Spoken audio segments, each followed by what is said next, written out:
नमस्कार, स्वागत है आप सभी का खबर दिन भर में। मैं हूं आपके साथ सुनील चौहान। जम्मू कश्मीर पहुंचे रक्षा मंत्री राजनाथ सिंह ने कहा, आपकी असली उपलब्धि यह है कि आपने अपने प्रयास से मुश्किल को आसान बना दिया।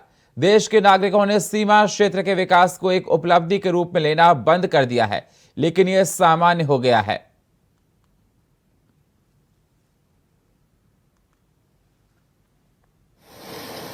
आपकी असली सफलता तो यह है कि इतने दुष्कर और मुश्किल से दिखने वाले कामों को भी आपने अपनी मेहनत से बहुत आसान बना दिया है। अब देश के लोग बॉर्डर एरियाज में इंफ्रास्ट्रक्चर डेवलपमेंट को कोई बड़ी उपलब्धि नहीं बल्कि उसे नॉर्मल मानने लगे हैं और किसी एम्बिशियस प्रोजेक्ट, महत्वाकांक्षी परियोजना को शुरू करना और उन्हें समय पर पूरा करना न्यू इंडिया का यह एक न्यू नॉर्मल बन चुका है। मैं ऐसा मानता हूं। जैसे साथियों, कोई न्यूरोसर्जन होता है, न्यूरोसर्जन, आप उसका काम देखिए कि न्यूरोसर्जन का काम यह कितना मुश्किल होता है, लेकिन जैसे जैसे वह अपने काम में एक्सपर्ट होता जाता है, उसके काम करने की गति, उसके काम करने की क्षमता यह बढ़ती जाती है। लेकिन जैसे जैसे वह एक्सपर्ट होता है, उसके लिए वह चीज बहुत ही आसान होती जाती है और एक समय आता है कि वह एक दिन में 3-3, 4-4 सर्जरी करने लगता है। अब डॉक्टर जितेंद्र सिंह जी जानते होंगे कि इससे ज्यादा भी कर पाता है कि नहीं कर पाता है। आप इसरो को अभी देख सकते हैं, जिसकी चर्चा डॉक्टर जितेंद्र सिंह जी ने की है। आप सभी जानते होंगे कि अभी हाल में ही इसरो ने शिव शक्ति पॉइंट पर सफल लैंडिंग कराकर चांद पर भी भारत का झंडा गाड़ दिया है। लेकिन एक समय वह भी था जब इसरो एक सैटेलाइट तक भी नहीं छोड़ पाता था। हम दूसरे देशों के पास जाकर अपने सैटेलाइट्स को लॉन्च करने के लिए आग्रह करते थे, लेकिन धीरे धीरे इसरो अपनी मेहनत व लगन से इस काम में इतनी ज्यादा एक्सपर्टीज हासिल कर ली है, इतना एक्सपर्ट बन गया है कि आज स्थिति पूरी तरह से बदल चुकी है। यह है हमारे इसरो की ताकत। आज सैटेलाइट लॉन्च करना इसरो के लिए बिल्कुल बाएं हाथ का यह खेल बन गया है। ठीक उसी प्रकार सीमावर्ती इलाकों जो दुर्गम और बहुत ही कठिन माने जाते हैं, वहां पर भी इंफ्रास्ट्रक्चर डेवलपमेंट करना। कांग्रेस नेता सुप्रिया श्रीनेत ने G20 के बहाने केंद्र की मोदी सरकार पर निशाना साधते हुए कहा, जब पीएम मोदी प्रधानमंत्री नहीं थे तो वह कहा करते थे कि हिमाचल उनका दूसरा घर है और वॉशिंगटन के सेब पर 100% आयात शुल्क लगाया जाएगा। लेकिन जब वह पीएम बने तो उनके मुताबिक रिपोर्टों के अनुसार G20 के दौरान केंद्र सरकार ने निर्णय लिया कि वॉशिंगटन सेब पर केवल 15% आयात शुल्क लगाया जाएगा, जो कभी 70% था। ये डायलॉग मोदी जी बोलते हैं और चरितार्थ भी करते हैं। एक बार उन्होंने कमिटमेंट कर दी तो वो खुद की भी नहीं सुनते हैं, लेकिन कमिटमेंट देश के मजदूरों से, देश के किसानों से, महिलाओं से, युवाओं से, बेरोजगारों से, गरीबों से नहीं, कमिटमेंट अदानी और अमेरिका से। जब मोदी जी देश के प्रधानमंत्री नहीं थे तो मोदी जी कहते थे हिमाचल उनका दूसरा घर है और सेब पर, वॉशिंगटन एप्पल जो अमेरिका से हम इंपोर्ट करते हैं, आयात करते हैं, सेब पर वो 100% इंपोर्ट ड्यूटी लगा देंगे।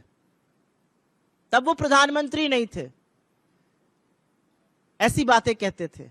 लेकिन प्रधानमंत्री बनने के बाद रिपोर्ट्स के अनुसार G20 के वक्त पर हमारी सरकार ने यह निर्णय लिया है, केंद्र सरकार ने, कि वॉशिंगटन एप्पल पर जो सेब हम अमेरिका से इंपोर्ट करेंगे, आयात करेंगे, उस पर सिर्फ और सिर्फ 15% इंपोर्ट ड्यूटी लगेगी। इंपोर्ट ड्यूटी 70% से काटकर 15% पे ले जाया जाएगा।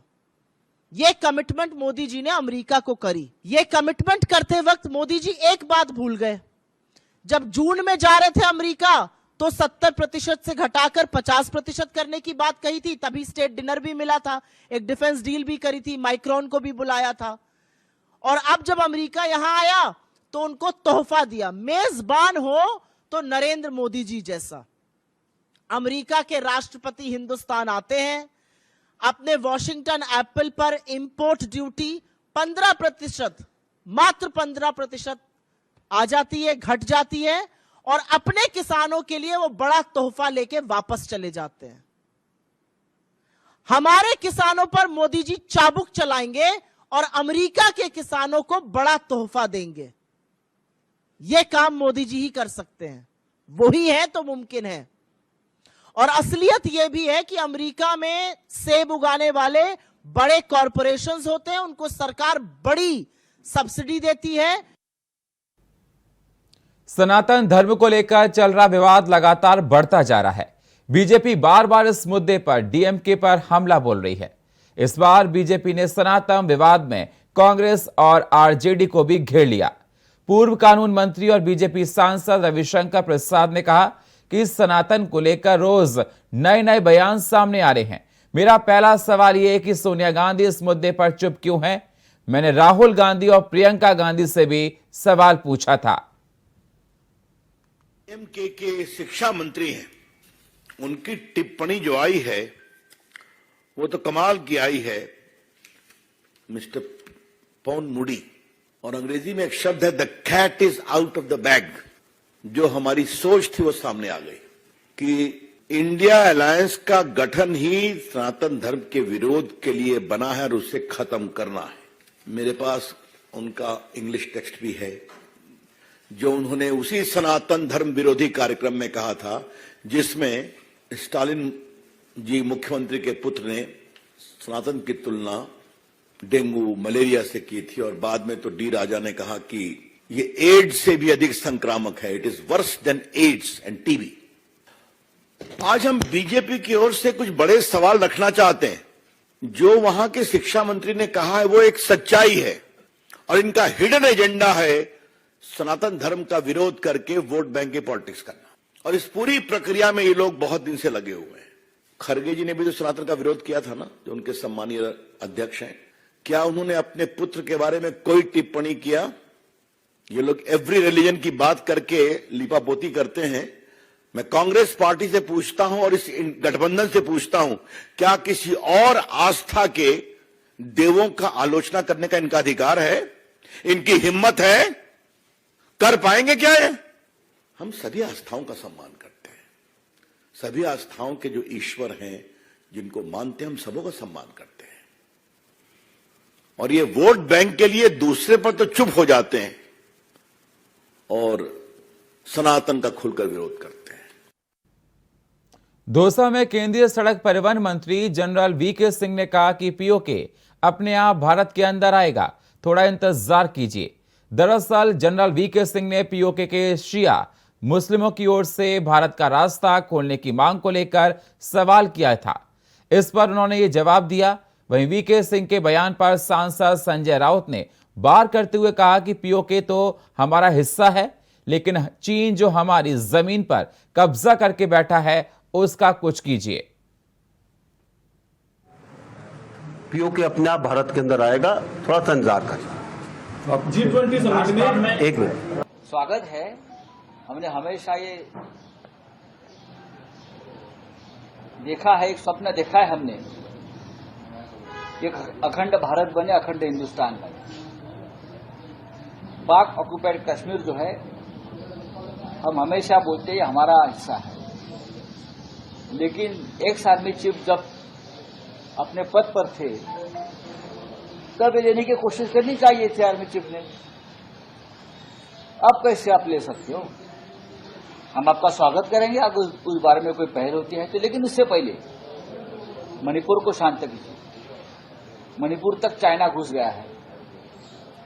राहुल गांधी जी जो कह रहे हैं कि लद्दाख में चीन घुस गया है, 20,000 वर्ग किलोमीटर जमीन कब्जे में ली है, अरुणाचल का हिस्सा चाइना के मैप पर दिखाया गया है।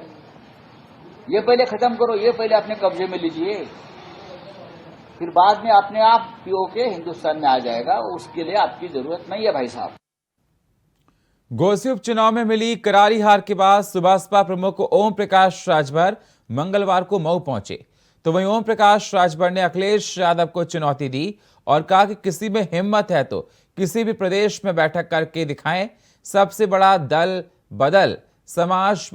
बदलू समाजवादी पार्टी का नेता अखिलेश यादव है। ये प्रमाणित करता था जब हेलीकॉप्टर से माननीय मुख्यमंत्री जी उतरे, वो मुझे बता रहे थे कि जब मैं हेलीकॉप्टर से उतरा, जब निगाह दिखाया चारों तरफ, तो वहां वहीं पर झंडा दिख रहा था राजभर जी। ये मुख्यमंत्री जी कह रहे थे, हम नहीं कह रहे हैं। हमने कहा कि माननीय मुख्यमंत्री जी, आपके साथ आने पर हमारे कार्यकर्ताओं में जोश है, उत्साह है, जुनून है। उस जुनून का एक झांकी है। अभी तो पूरा खेल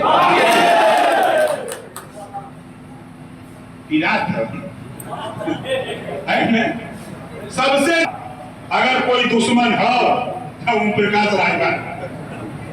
बोला सही बात नहीं, गलत है? जितना गरियावत हो बेटा गाली देगा, जितना गाली देगा तो उतना गरिया लाताई बाबा वो करे बात पेट भरब, ऐसा पेट भरब कि घर में से निकल के मुंह दिखावा लायक न बच गई। सोचिए जितना गाली के पड़ेगा। और मैं कहना चाहता हूं, मैं अपने किसी बयान से पीछे नहीं हटता। यहाँ जितने लोग आए हो, चले जाना अपने दादा पिताजी के सामने बैठ करके खाली नाम ले लेना। जो बयान मैंने दिया है, देखो वो क्या करते हैं, वो क्या करते हैं। और समाजवादी पार्टी के नेता, समाजवादी पार्टी के लोग घबराओ नहीं, हम पीछे हटने वाले नहीं है भैया। हम एकदम मन बनाए, अगर दुनिया बार में हम न बदलू हैं तो 8 बार में तुम कौन सा हो उसको बता देना। समाजवादियों इसको बता देना कि हम क्या हैं। तुम करो तो गठबंधन, तुम करो तो अलायंस, हम करें तो दल बदलू। ये प्रमाणित करता था जब हेलीकॉप्टर से माननीय मुख्यमंत्री। केंद्रीय कानून मंत्री अर्जुन राम मेघवाल और अलवर सांसद बाबा बालकनाथ जी ने पैराडाइज होटल में प्रेस कॉन्फ्रेंस की, जहां केंद्रीय मंत्री ने कहा कि आने वाले चुनाव में भाजपा की सरकार बननी तय है। जिस तरह से लोगों में उत्साह दिखाई दे रहा है, लोग कांग्रेस की रीतियों और नीतियों से दुखी हैं।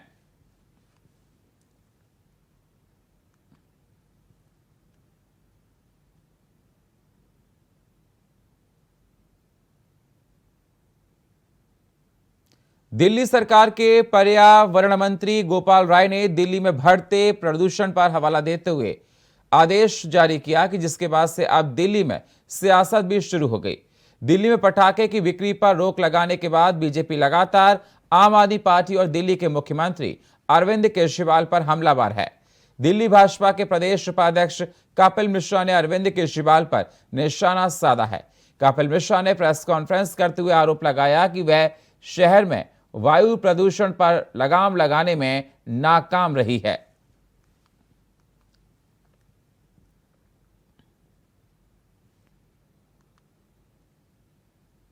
देवघर जिले के प्रसिद्ध डॉक्टर जो समाज सेवा के साथ साथ अलग सुविधाएं प्रदान करते हैं। मौसम के बदलाव के कारण कई बीमारी पैदा होती हैं, जिसमें अहम भूमिका निभाते हुए डॉक्टर चितरंजन कुमार पंकज मरीज को अच्छी देखभाल देते हैं। डॉक्टर चितरंजन का कहना है कि हमारा सुधा अस्पताल एंड ट्रॉमा सेंटर में सभी प्रकार की स्वास्थ्य की सुविधा दी जाती है, जिसमें मरीज स्वस्थ होकर जाते हैं। यह अस्पताल मरीजों के लिए एक वरदान माना जाता है। का जो मौसम है, इस मौसम में खास तौर पर बुखार के मरीजें ज़्यादा मिल रहे हैं, जिसमें मलेरिया, डेंगू, टाइफाइड ये मरीजें ज़्यादा हैं। इसके अलावा जो जनरल मरीजें हैं, जैसे अपेंडिक्स, गॉल ब्लैडर पथरी, बाबासीर, ये तो सालों भर का प्रक्रिया चलते रहता है। इसका कोई स्पेसिफिक सीजन नहीं होता है।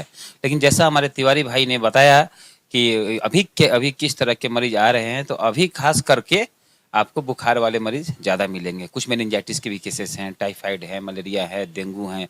मलेरिया और डेंगू हम लोग देख रहे हैं जो बाहर से आ रहे हैं ना, जो बाहर से जिनका ट्रैवल हिस्ट्री है, वो लोग वहाँ से पॉजिटिव लेकर आ रहे हैं। और इस तरह के केसेस को हम लोग तुरंत जिला स्तर पे जो हमारी टीम बनी हुई है, वहाँ गवर्नमेंट में नोटिफाइड करना रहता है। उन लोगों को सूचना भी दे रहे हैं कि हमारे यहाँ ये मरीज भर्ती हो रहे हैं। कि वर्तमान व्यवस्था में हमारी जो सरकार है वो दिन पे दिन बहुत अच्छे काम कर रही हैं। हमारे जो मंत्री हैं माननीय बन्ना गुप्ता जी, जब से वो स्वास्थ्य मंत्री बने हैं, निश्चित तौर पे स्वास्थ्य सुविधाएं माने बहुत बेहतर हुआ है। पहले इतना स्वास्थ्य सुविधाएं नहीं थी, लेकिन हाँ, हमारे मंत्री जी का प्रयास है कि हर घर के हर अंतिम व्यक्ति तक, माने हर गांव के हर घर के हर अंतिम व्यक्ति तक स्वास्थ्य सुविधा पहुंच सके। इस संबंध में हमारे मंत्री जी माने दिन रात कार्यरत हैं और बहुत हद तक सफलता भी हासिल कर ली है। Maternal mortality rate, infant mortality rate काफी अच्छा सुधार हुआ है जब से हमारे माननीय मंत्री जी बन्ना गुप्ता जी स्वास्थ्य मंत्री बने हैं। लेकिन गरीबों के बीच में थोड़ी सी मतलब ये एजुकेशन की जरूरत है। शिक्षा ही इन सभी चीजों को मिटा सकती है, क्योंकि शिक्षित परिवार ही सोच सकता है कि हमको कहाँ से क्या लेना है, किससे इलाज कराना है, कैसे कराना है, नहीं कराना है। इसलिए हमारे समझ से है कि स्वास्थ्य से ज्यादा जरूरी हमारे शिक्षा पद्धति को भी मजबूत करना है। शिक्षा मजबूत होगा तो लोग जागरूक होंगे, लोग जागरूक होंगे तो लोग को पता चलेगा कहाँ दवा लेना है, कहाँ नहीं लेना है, कौन सी दवा खानी है, कौन सी दवा नहीं खानी है। इसलिए हमारा है कि इंटरपर्सनल कम्युनिकेशन आईईसी के माध्यम से हम इसको और बेहतर कर सकते हैं। बेहतर तो हो रही है, नो डाउट। जब से हमारे माननीय मंत्री जी आए हैं तब से स्वास्थ्य सुविधा बहुत बेहतर हो रहा है, इसको और बेहतर करना है। सिंगरौली जिले के भाजपा जिला अध्यक्ष इन दिनों सोशल मीडिया पर सुर्खियों में बने हुए हैं। दरअसल जिला अध्यक्ष राम सुमरेनु गुप्ता एक कार्यक्रम में शामिल होने मोरबा पहुंचे थे, जहां बीजेपी नेता बालाओं के साथ ठुमके लगाते हुए नजर आए, जिसका वीडियो सोशल मीडिया पर जमकर वायरल हो रहा है। वीडियो पर कांग्रेस ने तीखी प्रतिक्रिया दी है। कांग्रेस के नेताओं का कहना है कि बीजेपी धर्म, संस्कार और सनातन की बात करती है। उसके नेता मंच पर बारबालाओं के साथ गानों की फरमाइश करते हुए बारबालाओं से ठुमके लगवा रहे हैं। अकेले रह रहे के घर काटने को दौड़ रहा था टोनी को।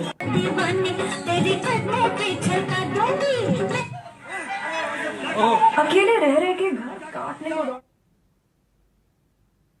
बदायूं में एसबीआई बैंक की शाखा में बड़ा घोटाला हुआ। आपको बता दें, ग्राहक सहायक के बाद तैनात कर्मचारी ने शाखा में लाखों रुपए का घोटाला किया है। तो वहीं बैंक के शाखा प्रबंधक रोशन लाल ने ग्राहक सहायक पद पर तैनात कर्मचारी दीपेंद्र, उसकी मां सरोजनी देवी और कैंटीन के सवेंद्र सिंह के खिलाफ मुकदमा दर्ज करा दिया है। फिलहाल पुलिस ने मुकदमा दर्ज कर आगे कार्रवाई शुरू कर दी है।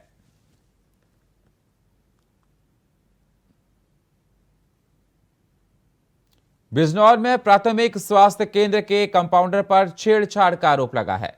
आपको बता दें, पीड़ित लड़की का आरोप है कि कंपाउंडर ने इंजेक्शन के बहाने पीड़ित लड़की को कमरे में दबोचा। इस दौरान पीड़ित लड़की ने स्वास्थ्य केंद्र के प्रभारी डॉक्टर पर रुपए देकर समझौता करने का भी आरोप लगाया है। साथ ही पुलिस ने पीड़ित लड़की की तहरीर पर मामला दर्ज कर आगे कार्रवाई शुरू कर दी है।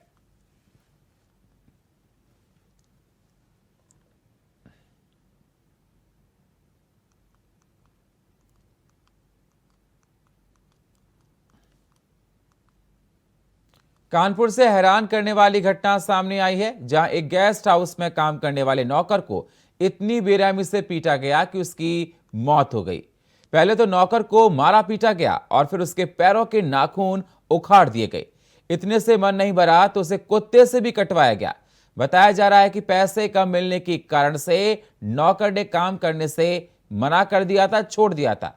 इसी बात से भड़के गेस्ट हाउस के मालिक के लड़के ने उसे टॉर्चर किया, जिससे 50 वर्षीय नौकर की जान चली गई। मृतक पर सामान चोरी का आरोप लगाया गया था।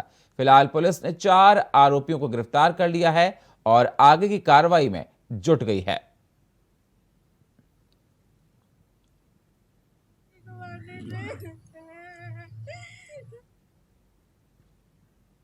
झारखंड के पाकुड़ में एसपी हरदीप पी जनार्दन ने अपने कार्यालय में थाना प्रभारियों के साथ क्राइम मीटिंग की है, जिसमें पिछले 1 महीनों में हुए दर्जन मामलों की समीक्षा की गई। साथ ही दिशा निर्देश भी दिए गए। इस दौरान बैठक में डीएसपी, एसडीओपी महेशपुर समेत थाना प्रभारी समेत एएसआई मौजूद रहे।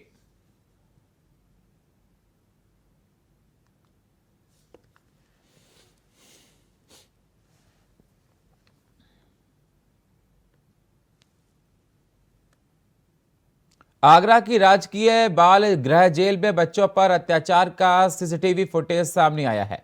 आपको बता दें, आगरा के बाल गृह में बच्चों के साथ मारपीट का वीडियो सीसीटीवी कैमरे में कैद हो गया, जो ये साफ कर रहा है कि बाल गृह में सुधार की जगह अपराध को बढ़ावा दिया जा रहा है। इस दौरान कुछ दिन पूर्व आगरा बाल गृह के बच्चों ने फांसी कर फंदा लगाकर आत्महत्या करने का प्रयास किया था। साथ ही बच्चों के साथ मारपीट का वीडियो सोशल मीडिया पर तेजी से वायरल हो रहा है।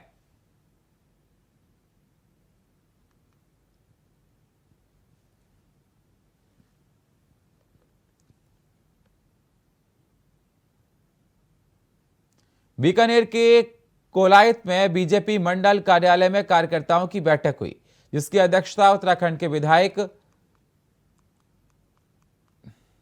दिलीप रावत ने की है। आपको बता दें, दरअसल पार्टी के कार्यक्रम के तहत दिलीप सिंह राजस्थान दौरे पर पहुंचे। जिला महामंत्री मोहनलाल ने जानकारी देते हुए बताया कि दिलीप सिंह रावत 2 बार उत्तराखंड की विधानसभा से विधायक रहे और पार्टी के अनुसार वे कोलकाता दौरे पर आए। बैठक में चुनाव से संबंधित बातों पर विशेष चर्चा की गई। इस दौरान बीजेपी नेता भूप सिंह भाटी ने महंत को तलवार भेंट कर स्वागत किया।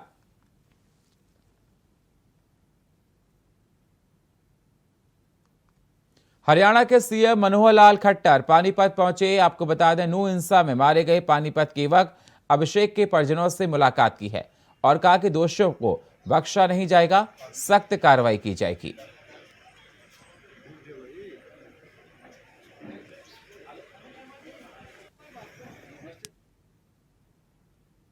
और फिलहाल खबर दिन भर में इतना ही। बाकी खबरों के लिए आप बने रहिए इंडिया वॉइस के साथ। तब तक के लिए नमस्कार।